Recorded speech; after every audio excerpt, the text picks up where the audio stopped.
So if you're really lacking distance, okay, or actually control of the golf club, then this drill is going to be for you, okay? It's not for the faint-hearted, I promise you that, but if you can master this drill, you've just mastered golf totally.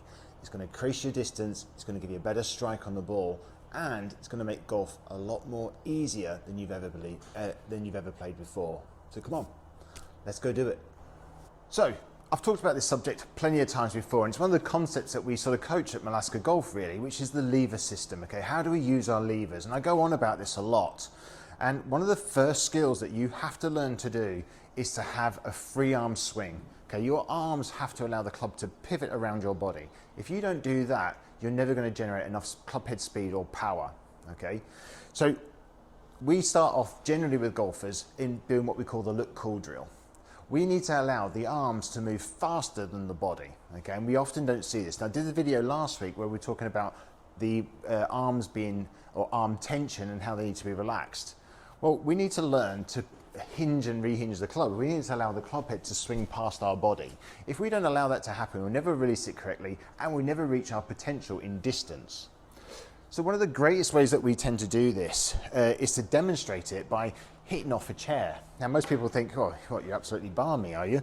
But this is a great way to learn this. And one of the drills that we tend to do is what we call throw the club. Now when you stand there and hit a golf ball, a great exercise to do is just to sit on a chair, put the club on your right shoulder, and then just throw it out and put it onto your left shoulder, okay?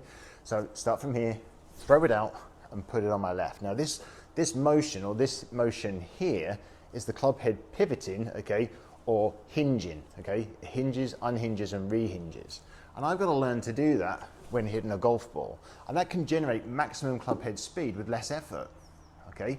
Then I can add the body in. The body is important, yes, but using this to do that, you can hit the ball quite well. And we tend to do this as a demonstration for clinics and golf days.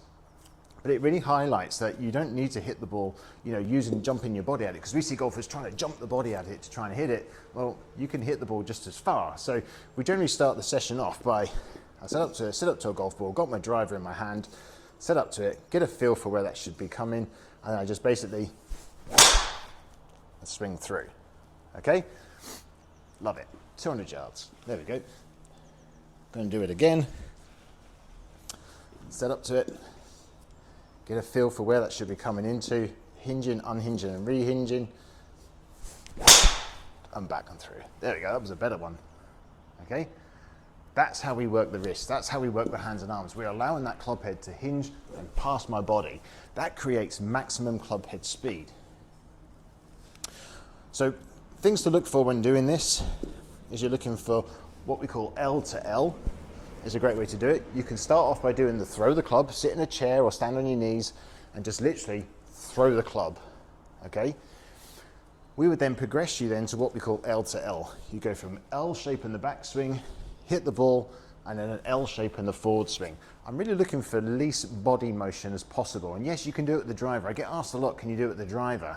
So, but yes, definitely. If you can't, only do it with the clubs you want to hit well, okay? So, from here, I'm going to literally just create an L shape. I'm only going to go L to L. So I'm going to go L to L. Use my body a little bit, but my hands and arms basically swung the club past me. It's gone nice and straight. It's gone over the 200-yard marker, and it's with less effort. I'm not having to put a lot of effort into this to try and hit the ball distances. So practice this as much as you possibly can. Learn to use the hands and arms. We're often told to take the hands out of it. You can't use them enough. If you hold the club correctly, you can't use them enough. So learn to do L to L. Learn that first, okay?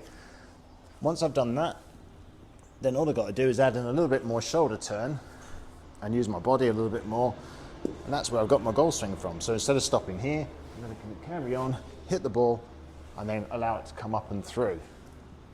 But it's all less effort. It's all about efficiency of effort. And through. There we go. So that's how we generate club head speed effortlessly. But I would suggest start off by hitting off a chair, okay? If you haven't got a chair, you can use your knees and you can just put a towel down or something like this and just hit balls off a I thought I was going to hit the chair then. But put a tee up here and just clip it off there. This is going to help you with swing path as well, because if I come in too far underneath, I'm going to catch down, or if I come over the top, I'm going to catch here. It's going to give you the feeling of how the club passes around your body every single time. You should be able to just clip the tee every time. Practice that. This club head has to pass past you. If it doesn't pass you, then you're never going to release the club properly, and you're never going to generate enough club head speed. So it all starts from our videos where we talk about, you know, the look cool drill. We'll stand here and just swing the club head back and through, doing that motion. And then we do the other one where we just stand here with the right hand, practice that. Then we do throw the club, throw it out in front of you, get used to doing that, throw it out in front of you, sit on a chair, and then try to do L to L, okay? Progress your way up. Using these is really, really key to generate enough club head speed in order to be able to play on the golf course, okay?